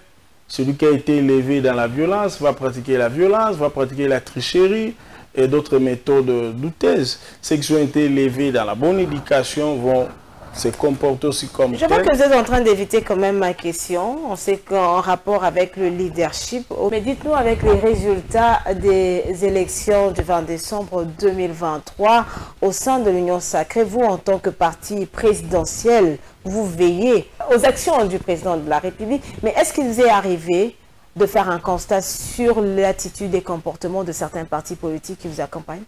Les constats, on les fait toujours. Mais lorsque vous vivez en société, c'est comme un couple qui se réunit, madame. Il y a toujours des problèmes, il y a des différences. L'homme a son éducation, la femme a reçu aussi une éducation. Chacun était dans son coin, vous venez vous retrouver, tout ne sera pas parfait. Alors aujourd'hui, vos relations avec le secrétaire général du parti présidentiel, à un moment, ça brouillait entre vous? Vous aimez beaucoup cette question? Non, ça va. On en parle. C'est pas que j'aime. Non, on a des très bonnes relations. Ce n'est pas que j'aime. On a des très bonnes relations. Parce que le constat est que depuis qu'on a commencé, si j'ai rebondi, généralement quand on reçoit les gens, les membres du parti présidentiel, ils ne peuvent pas se passer de parler du secrétaire général, mais nulle part vous avez fait mention. Donc voilà pourquoi on veut juste se rassurer ensemble avec cette population qui est en train de vous suivre, des relations entre vous. Si vous constatez dans mes propos, je suis dans le principe. Vous êtes dans les principes? Je suis dans le principe. Je ne parle pas de personne. Pour ne pas rabaisser les débats. Vous allez quand même parler du président de la République, Félix Tshisekedi. C'est le symbole de l'unité. Ça, c'est ce que la Constitution dit. Ce n'est même pas moi. Mais on n'a pas de problème avec Augustin, c'est mon frère. Ça se passe bien. Non, il n'y a pas de problème. Et sa gestion du parti? Ça, c'est notre débat. Ça se fait en interne. Parce que nous sommes régis aussi par certains principes. Par exemple, le code de bonne conduite. Je ne peux pas venir sur la place publique parler du mal des collègues du parti. Est-ce qu'il vous est déjà arrivé d'analyser les actions de Félix Antoine Tshisekedi et vous dire que vous n'êtes pas d'accord avec lui sur certains points? Oui, ça arrive, ça arrive. Quelles actions, par exemple? Mais lui-même vous a dit. Lui-même vous a dit. Il a regretté qu'il n'a pas été très sévère vis-à-vis de certaines personnes. Ça, par exemple. Et par rapport à son casting pour le mandat passé? Madame, le mandat passé, ce n'était pas un mandat facile. Il faut voir dans quel contexte nous étions arrivés. Le casting des collaborateurs. C'est ce que j'ai dit. Souvent, c'est lié au contexte. Je vous donne un exemple. Nous étions en accord avec le VPM Vital Kamerhe, qui devait être Premier ministre. Mais lorsque nous sommes arrivés au résultat, nous n'étions pas à mesure. Le contexte nous a imposé notre réalité. C'est aussi ça, malheureusement, la politique. Mais maintenant... Donc, il y a des personnes qu'on peut désigner par rapport au contexte. Ce n'était même pas prévu dans la vision du chef, mais on est obligé de faire avec. C'est la réalité que nous avons trouvée. Et maintenant que vous avez le mandat, le deuxième que vous aviez maintenant de plein droit, quelles sont les personnes ou les critères des personnes que vous voudrez aujourd'hui voir entourer le chef de l'État pour atteindre le résultat, et surtout que les regards du peuple congolais, des Congolais, sont tournés vers Félix Tshisekedi avec toutes ses promesses? Oui, comme je vous l'avais dit au début, on a besoin de personnalités compétentes. Là, vous avez parlé du gouvernement, des membres du gouvernement. À tous les niveaux, madame. À tous les niveaux. À tous les niveaux. C'est le même profil, la compétence, l'intégrité, l'amour du Congo. L'amour du Congo. Si vous en avez, vous allez rendre d'énormes services. Vous allez considérer le Congo comme une réalité. Je dirais même vous savez que la population attend beaucoup de ce mandat de Félix Tshisekedi. Et qu'il y a des gens qui estiment qu'il n'a même pas droit à l'erreur. Absolument. Qu'est-ce qui doit constituer ses priorités par rapport aux attentes? Parce que vous faites partie de la population, de la communauté, vous avez des militants avec lesquels vous échangez. Il y a des oui, les priorités, c'est les 6 axes-là. Non, oui, on a parlé de ces 6 axes. C'est vraiment les priorités. Parce qu'il y a des gens qui estiment que Félix Tshisekedi n'avait pas fait un bon choix d'ouvrir autant de chantiers au même moment. Madame, nous étions dans un pays où tout était prioritaire. Ce n'était pas facile. Le pays n'existait même pas. Alors le président devait au même moment relancer les côtés diplomatiques. Là, on avait des problèmes. C'est la raison pour laquelle il avait beaucoup voyagé. Et au même moment, on a même donné le nom de l'oiseau voyageur. Oui, parce que les gens n'avaient pas compris l'importance, mais pendant les élections, les gens ont compris pourquoi ces messieurs devaient voyager. Vous voyez. Et aujourd'hui, au même moment, il posait des actes sur le plan diplomatique, sur le plan économique, sur le plan social, sur le plan sécuritaire. Des bases. Et il a posé des bases pour... Et maintenant, par rapport aux besoins, parce que les ventres, par exemple, la famille n'a point d'oreille. Oui, ça c'est dans les chapitres du social, oui. L'augmentation du pouvoir d'achat de la population. C'est prévu dans les programmes à 6 axes-là du président. Un informateur aujourd'hui, est-ce toujours possible? Parce que les gens estiment que les partis s'y sont déjà dessinés, surtout avec l'annonce de Vital Kamerhe qui parle déjà des 100 quelques, et puis le VPM, pas le VPM, le chef du gouvernement qui parle aussi d'autant déjà de ministres qu'il a. Aujourd'hui, un informateur. Auquel le président de la République va apprécier. C'est lui le responsable numéro 1 de la bonne marche du pays. La Constitution stipule que le Premier ministre est issu à la majorité parlementaire après consultation. Donc le président va apprécier. S'il estime, lui, qu'on n'a pas... On a besoin d'un informateur pour identifier, il va nommer un informateur. S'il estime non, je connais déjà la majorité, il va procéder à la nomination d'un Premier ministre. Mais on estime que ça traîne. C'est pas quand même un nouveau président, mais c'est un président qui connaît déjà la donne, qui connaît comment les choses, et même le gouvernement, la population s'impatiente. Non, madame, ça ne traîne pas, bien au contraire. Cette fois-ci, ça s'est allé très vite. L'informateur ne peut pas être nommé en Saint-Instant. On n'a pas encore validé les mandats des députés. À peine il venait d'avoir le bureau provisoire. Le bureau provisoire a pour rôle de la validation des mandats. Des mandats des députés. La rédaction du règlement intérieur et la désignation du bureau définitif. Donc c'est très tôt. D'ailleurs, généralement, selon une certaine tradition, on attendait le mois de mars, le 15. Maintenant, on a démarré au mois de janvier. Déjà, oui. Donc, c'est pour vous dire, ça ne traîne pas. Bien au contraire, le président... essaie de booster les choses. Absolument. Pour répondre aux besoins de la population. Madame, Monsieur, nous allons parler de la situation dans la partie est de la République démocratique du Congo. Quelle solution pour la paix dans ce coin du pays?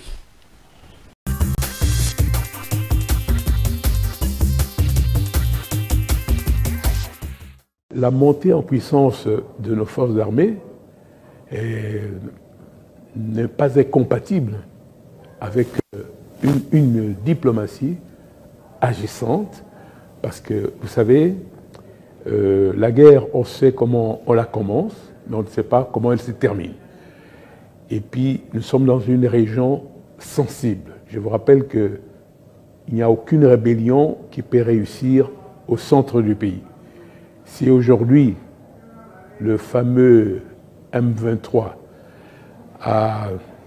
est actif à l'est de la République démocratique du Congo, c'est parce qu'il bénéficie d'une profondeur stratégique, en bénéficiant aussi de l'appui d'un pays limitrophe.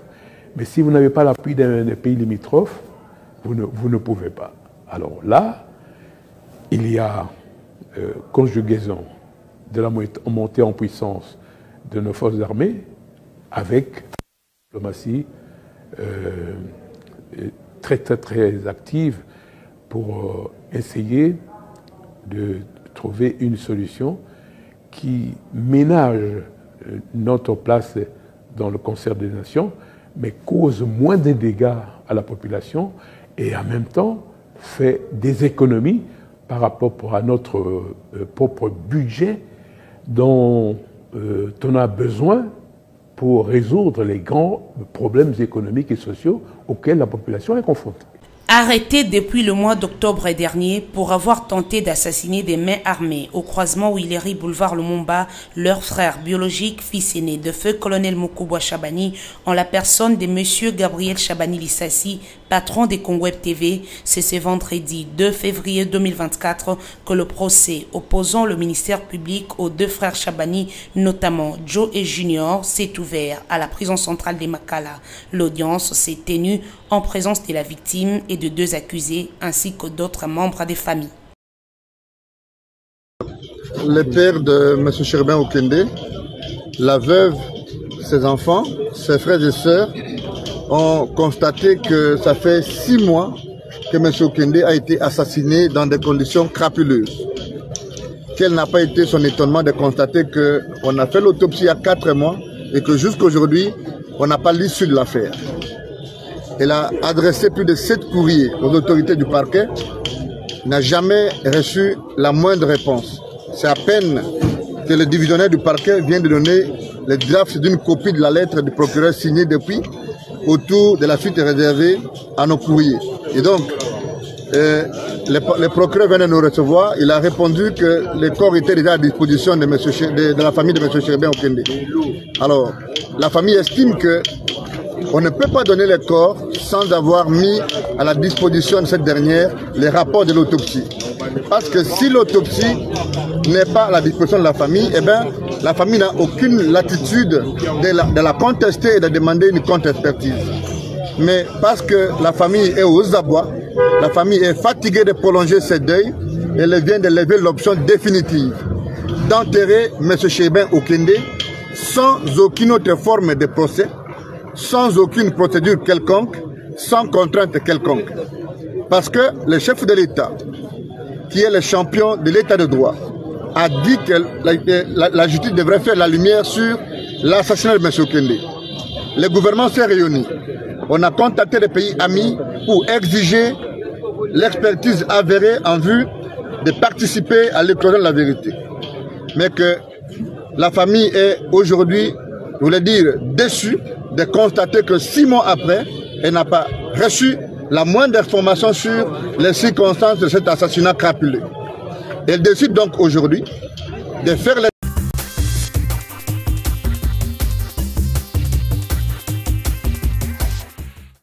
Assassinat de Cherubin Okende, enfin, Guy Baou, la famille décide d'enterrer.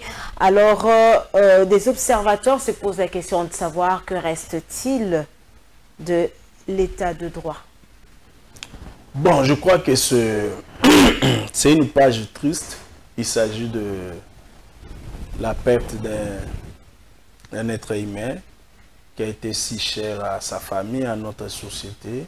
Un politique qui est un député qui était encore en fonction. Bien sûr.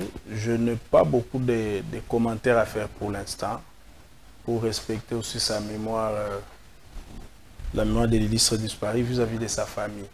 Mais peut-être nous allons attendre aussi le point de vue du parquet pour essayer de comparer avec ce que l'avocat de la famille est en train de dire.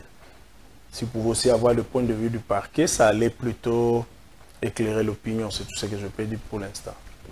Alors, la situation sécuritaire dans la partie est de la République démocratique du Congo, il y a donc une bombe qui a explosé donc, dans la partie est de la République démocratique du Congo, précisément dans la ville de Goma. C'était le vendredi 2 février 2024. Finalement, c'est devenu, ça redevient encore inquiétant hein, en ce qui concerne la situation dans ces coins. Bon, avant de répondre, je veux aussi faire un commentaire sur une image que vous avez montrée des frères Chabani. Ah, ok. Je veux manifester aussi ma solidarité publiquement suite à ce qui était arrivé. Et nous espérons que la justice va se prononcer dans le sens de la condamnation de ces criminels, afin que la famille Chabani aussi puisse retrouver la paix intérieure. En tout cas, toute ma solidarité au patron de votre chaîne. Ok, merci bien. Alors, la situation sécuritaire dans l'Est. Bon, la situation sécuritaire, c'est une situation qui nous inquiète. Je manifeste aussi ma solidarité à la population de l'Est. Comme vous allez le constater, les ennemis du Congo voulaient en tout prix empêcher la tenue des élections.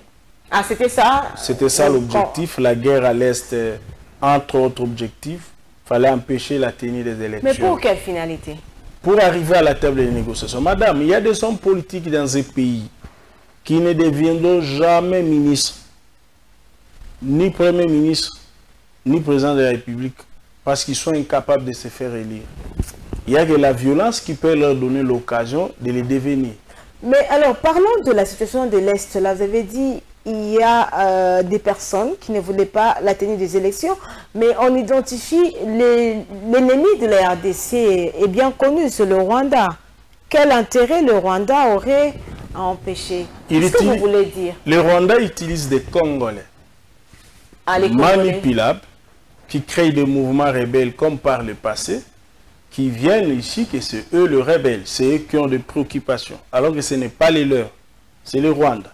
Ils les utilisent comme tels et ils viennent, ils posent des actes. Est-ce que Corneille Nangaa identifié aujourd'hui comme rebelle et aussi... Absolument, il a dit lui-même, il s'est mis sous la coupe du Rwanda, il n'y a pas un autre nom. Justement, Nang avait avoir un poste, mais il passe par la guerre. Mais à un moment, il était avec vous. La prise... Avec nous? Non, jamais. Nang avec l'IDPS. Il a été président de la commission électorale. Pas comme cadre, mais on l'a vu quand même avec des bonnes relations. Oui, nous on n'a pas de problème avec la CENI. Les différents animateurs, il y avait des contradictions normales, mais on n'a pas de problème. C'était un Congolais qui optait pour le travail. Il semblerait qu'il a été frustré. Oui, il a été frustré. Pourquoi? Tu es propriétaire de carrés miniers sans titre ni qualité. On te ravit ça, c'est le jour où tu te rappelles que tu sais qu'il est mauvais. Bah non, pas ça quand même. Le fond de son problème, c'est les carrés miniers. On l'avait ravi ces carrés miniers alors qu'il n'avait pas qualité ni titre. Et la vengeance, pour récupérer ça, il faut aller chez les Rwandais. Il faut demander à l'ancien régime. Donc ce sont des carrés miniers obtenus lorsque Joseph Kabila Kabange était exactement, exactement. Et suite à cette frustration, il est allé chez les Rwandais. Il va revenir dans leurs idées, il faut prendre Goma pour provoquer une négociation. Il va revenir ministre, je ne sais quoi. Et maintenant, il pourra suivre les histoires des carrés miniers. Voilà l'intérêt. Est-ce que vous voulez nous dire que jadis, c'est le Rwanda qui décidait tout au Congo, qui décidait des animateurs et autres? Absolument. James Kabarebe a été une fois chef d'état-major de notre armée. Mais au même moment, on avait un président. Mais bien sûr. Mais le président là n'était pas encore assis. C'était Laurent Désiré Kabila. Il dépendait des armées étrangères. C'est la raison pour laquelle il avait accepté un Rwandais à la tête de notre armée. Et après la disparition de Laurent Désiré Kabila, on a connu des responsables de l'armée au niveau du Kivu, qui ne dépendaient pas d'ici, qui dépendaient du Rwanda pendant plusieurs années, plusieurs décennies. La population de l'Est avait même exigé la permutation des commandants. Ça n'a jamais été fait. Il fallait attendre l'arrivée de Félix Tshisekedi pour obtenir tout ce que nous avons vu. Est-ce le retrait de la MONUSCO dans ce coin de la RDC est une réponse pour la paix? Bon, c'est le souhait du peuple. Hein. C'est le souhait du peuple. Nous ne faisons que concrétiser cette volonté. Le peuple a fait son analyse et le peuple a constaté que les résultats étaient maigres. Le peuple a exigé les retraits de la MONUSCO et le gouvernement a essayé de canaliser ça diplomatiquement et nous sommes en train d'aller vers ça. Alors, comment voyez-vous l'arrivée de la mission, la SADC, dans cette partie de la RDC pour la paix? C'est une mission qui est venue sous l'invitation du gouvernement. Donc, on ne peut que saluer la mission tout en espérant qu'ils feront le travail convenu dans les accords entre la SADC et la République démocratique du Congo. Vous pensez que la paix viendra de l'extérieur ou de la RDC elle-même? La paix viendra de la RDC, mais tout en s'appuyant aussi vers l'extérieur. Pourquoi, madame? Pourquoi? Parce que la crise de l'Est a 3 dimensions. Lesquelles? Il y a une dimension interne, entre nous Congolais, des Congolais inconscients qui font n'importe quoi pour fragiliser le pays. Ça, c'est à notre niveau. Il y a une dimension régionale, où le voisin rwandais, dépourvu de toute richesse, pour sa survie politique, économique et sociale, doit piller la RDC pour lui permettre de vivre. Alors pour ça, c'est une dimension externe, ce n'est pas interne. Et il y a une troisième dimension, la dimension internationale. Madame, vous savez, aujourd'hui, les humains, on est dans les 10 milliards d'habitants. Alors, l'instrument de communication par excellence, c'est le téléphone. Le batterie, pour justifier ou permettre le fonctionnement du téléphone, les éléments sont puisés en République démocratique du Congo. À travers les coltans et tout et tout. Alors maintenant, il y a les multinationales qui s'approvisionnent gratuitement derrière le Rwanda. Donc ils soutiennent aussi la guerre. Absolument. Mais c'est vrai que c'est quelqu'un qui avait demandé à toutes ces personnes, c'est vrai qu'on est en train d'aller vers la fin, d'entrer par la grande porte. Pourquoi ont-ils refusé la main de Félix? Entre la gratuité et les conditions. Lorsque tu es opérateur économique véreux, tu vas faire le choix de quoi? C'est la raison pour laquelle la réponse à la guerre doit être triple. Triple. On règle le problème en interne, on renforce notre armée, on parle aussi avec tous ces milliers-là. Mais la position de... Est-ce que la position actuelle de la communauté internationale, parce que le Rwanda, plusieurs rapports ont prouvé que c'est le Rwanda qui agresse la RDC, le voit aujourd'hui des pays, hein, avec l'avènement de Félix Tshisekedi, commence à parler du Rwanda comme agresseur de la RDC. Est-ce que la position de la communauté internationale rassure la restauration de la paix? La position est en train d'évoluer. Vous allez constater, par exemple, le chef de l'État y a expliqué ça pendant la campagne. S'agissant des minéraux stratégiques, il y a une réunion qui s'est tenue aux États-Unis, je ne sais pas la fréquence des réunions, où les Congo étaient représentés par le Rwanda pendant les 18 ans. Oui. Aujourd'hui, les États-Unis ont décidé, pas question, le Congo a un interlocuteur valable, il traite avec nous. Voyez par exemple ça. Mais pendant les 18 ans, mais il y avait que Joseph Kabila qui était à la tête. Comment le Rwanda pouvait continuer à représenter la RDC? Alors, madame, soulevez mon regard, il avait accepté cette situation. Ce qui fait tu sais qu'il dit non, c'est ça la différence. Voyez un peu. C'est ça le problème du Congo. Donc, les choses sont en train d'évoluer de deux sur le terrain. La montée de notre armée. Aujourd'hui, les Rwandais ont subi des pertes sur le front de l'Est. Ils sont en train de recruter les mercenaires. Le recrutement de mercenaires blancs, c'est une réponse que les Rwandais commencent à refuser à engager une guerre qui va leur coûter leur vie. C'est comme ça qu'ils recrutent le blanc. Donc les choses évoluent avec notre régime, madame. Et moi, je suis très content de la montée de notre armée. Alors, c'est complètement fini pour ce rendez-vous de la semaine, mais un mot seulement. Nous avons vu Matata Mponyo qui contestait les résultats de l'élection, mais il a été apparu à l'Assemblée nationale, alors que le camp Matata Mponyo, qui était avec Moïse Katumbi, qui ont fait après front avec Martin Fayulu et Denis Mukwege, était contre les élections. Comment vous voyez la position de Matata Mponyo? Il a évolué. C'est un citoyen congolais, c'est une bonne chose. Lui-même, il a analysé la situation, il a compris que par rapport à ses intérêts, il doit siéger. Par rapport à ses intérêts? Bien sûr. Ses intérêts? À lui. Il faut lui poser maintenant la question, pourquoi tu as changé de position? Voilà. Alors, merci beaucoup. C'est la fin de ce numéro qui a eu le plaisir de vous recevoir, Guy Bao. Vous avez quelques minutes pour vous adresser à cette population qui a eu le plaisir de vous suivre encore aujourd'hui. Nous allons dire merci à Congo Web et à toute sa direction pour l'opportunité que nous avons donnée de venir s'exprimer aujourd'hui. Merci au peuple congolais pour la victoire électorale accordée à Félix Tshisekedi comme président de la République et la majorité parlementaire. Félicitations au président pour cette victoire. Bravo Léopard. Peut-être un mot pour le peuple congolais. Nous demandons votre accompagnement pour permettre au chef de l'État d'appliquer tout ce que vous avez promis comme projet. Nous avons le projet en 6 points et les 3 initiatives présidentielles. Nous avons besoin de votre implication, un accompagnement citoyen, une surveillance citoyenne pour permettre au président de la République de concrétiser notre vision selon qu'on nous avait enseigné par notre mentor, Papa Etienne Tshisekedi, le peuple d'abord. Alors, merci beaucoup, madame, messieurs. Notre invité de ce jour, Guy Bao, est bien au cadre du parti présidentiel, je rappelle, Union pour la démocratie et les progrès sociaux, membre de l'Union sacrée de la nation. Une fois de plus, merci d'avoir accepté notre invitation et d'avoir répondu à nos questions. Avec le plaisir de vous retrouver prochainement si nous vous invitons. Merci. Alors, je ne cesserai de le dire, Info 7, une émission de Congo Web Télévision. Info 7, votre émission. Info 7, notre émission. Merci de continuer à faire confiance à la chaîne Haute Définition. Et bien, c'est l'heure. Au revoir. On se retrouve prochainement pour un nouveau numéro d'Info 7. Et félicitations, Léopard de la RDC. Et bonne suite de programme sur nos antennes. Au revoir.